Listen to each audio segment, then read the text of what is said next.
High বন্ধুরা, আজকে কথা বলবো এমন এক ভৌতিক সিনেমা নিয়ে যা দেখার পর আপনার মনে হতে পারে ভূতের ট্যুর কোম্পানি চালালে আসল ভূতের পাল্লায় পড়তে হয়। কথা বলছি কিষ্কিন্ধাপুরী 2025 মুভিটি নিয়ে।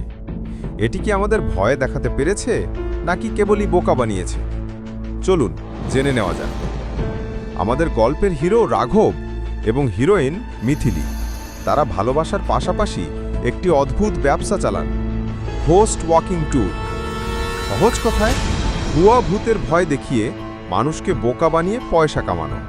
তাদের প্রতিটি ট্যুরই সাজানো, কারণ তারা আসলে ভূত ট্রুত বিশ্বাস করে না। তাদের লক্ষ্য হলো মানুষকে ভয় কাটাতে সাহায্য করা। কিন্তু একদিন ট্যুরিস্টদের ভোটে তারা এমন একটি জায়গা বেছে নেয় যা তাদের জীবনের মোড় ঘুরিয়ে দেয়।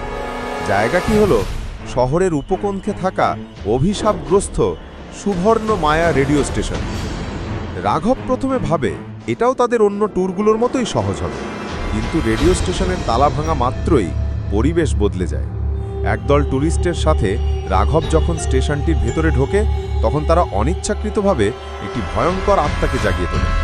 স্টেশনটি ছিল এক বিশ্ববা পুত্র নামের ব্যক্তির দ্বারা অভিশাপগ্রস্ত। তার উপস্থিতি টের পাওয়া যায় যখন একটি পুরনো অ্যান্টিক রেডিও নিজে থেকেই চালু হয়ে যায়। সেই আত্মা রেডিওর মাধ্যমে একে একে ট্যুরিস্টদের নাম ঘোষণা করতে শুরু করে, আর তারা রহস্যজনকভাবে মারা যেতে থাকে। রাঘব বুঝতে পারে এবার সে ফেঁসে গেছে। এটি কোনো সাজানো ট্যুর নয়, এটি সত্যিকারের এক মৃত্যুফাঁদ। ট্যুরিস্টদের বাঁচাতে এবং নিজেকে ও মিথিলিকে রক্ষা করতে তাকে এখন সেই আত্মার পেছনের আসল সত্যটা জানতে হবে। রাঘব পুরনো খবরের কাগজ ঘেঁটে জানতে পারে বিশ্ববা পুত্র নামের সেই ব্যক্তিটি আসলে কে ছিল এবং কেন তার আত্মা রেডিও স্টেশনটিতে আটকে আছে। সে জানতে পারে সেখানে এক ভয়ঙ্কর ট্র্যাজেডি ঘটেছিল।